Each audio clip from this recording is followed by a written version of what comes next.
You could hear them before you saw them, the long, low howls beyond the firelight. This is how frontier families defended their homes. Picture this. It's the 1800s. You're a pioneer family staking out a claim in the vast wilderness of the American frontier. The sun dips below the horizon, and suddenly, the night comes alive with threats. Wolves, those cunning predators, were a real danger to livestock, and in rare cases, even people. But these families weren't helpless. They developed clever, hard-won strategies to survive. We'll cover livestock defense, perimeter fires, dogs as guards, rifle tactics, coexistence with predators, and separate the myths from the realities. Stick around. This is going to be an eye-opener. Let's set the stage. The American frontier stretched from the Appalachians to the Rockies and beyond, a land of opportunity, but also peril.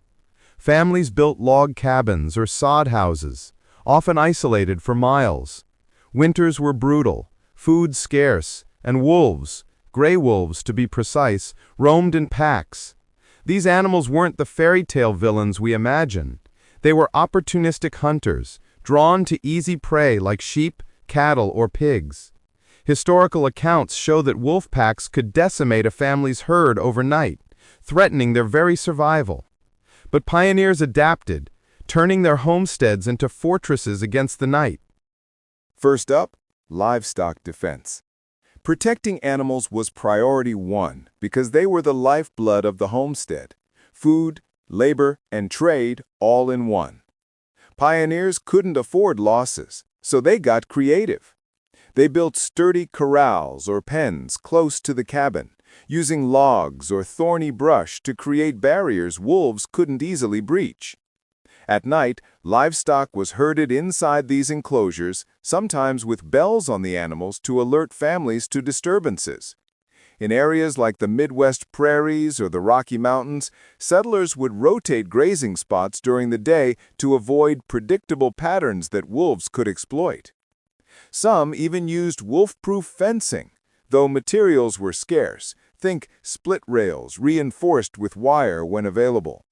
Accounts from the time, like those in frontier diaries, describe families taking shifts to watch over the pens, especially during calving season when young were most vulnerable. It wasn't foolproof, but it minimized risks. One clever trick? Placing lanterns or reflective tins around the perimeter to startle approaching packs with unfamiliar glints in the dark.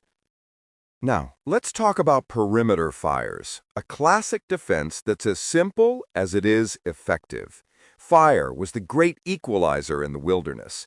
Pioneers would light bonfires or smaller signal fires around the homestead's edges, creating a ring of light and heat that deterred wolves. Why? Wolves are naturally wary of fire. It disrupts their night vision and carries the scent of humans, whom they instinctively avoid. Historical methods included piling brush and wood in strategic spots, igniting them at dusk, and keeping them fed through the night. In colder months, these fires doubled as warmth sources, but their primary role was psychological warfare against predators. Settlers in places like Illinois or Montana reported that a well-maintained fire line could keep packs at bay for hours, giving time to rally defenses. Of course, this required constant vigilance. Someone had to tend the flames, often the older children or the family patriarch. It wasn't without risks. Sparks could ignite dry grass, but in a pinch, it was better than losing your herd.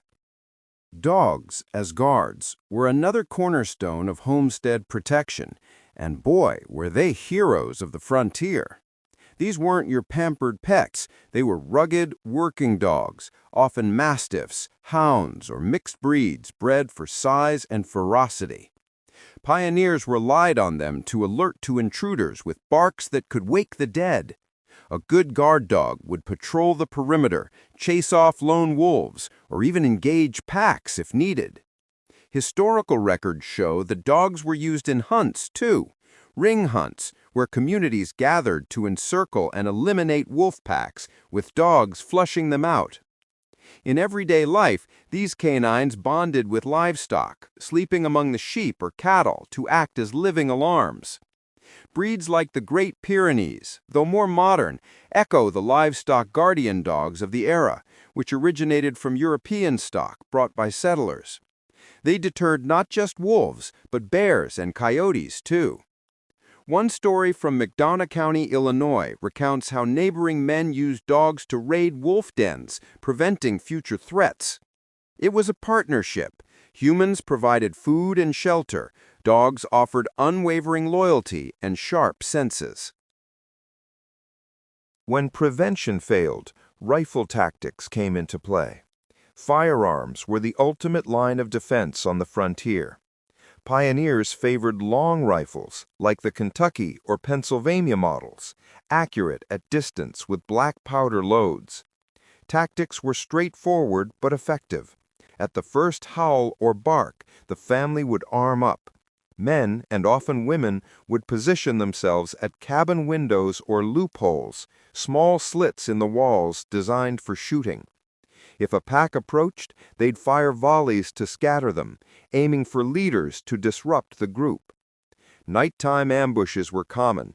Settlers might bait traps with poisoned meat or wait in blinds near livestock pens.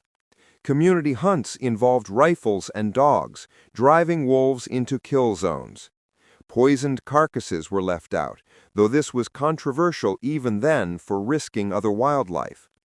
Rifles weren't always reliable. Misfires in the cold or wet were a nightmare, but they symbolized human dominance. Tactics evolved. By the late 1800s, repeating rifles like the Winchester made defense more efficient.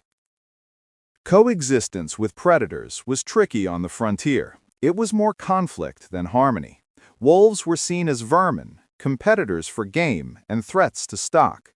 Settlers pushed for eradication, with bounties offered by states like $1 per pelt in the 1800s.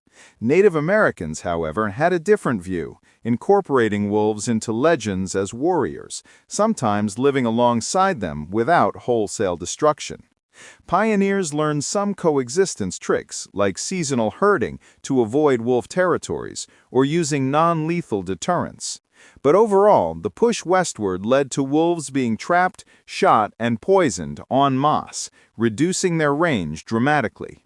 Today, we see echoes in modern range riders who patrol to prevent conflicts, but back then, survival meant tipping the scales against predators. Finally, myths versus realities.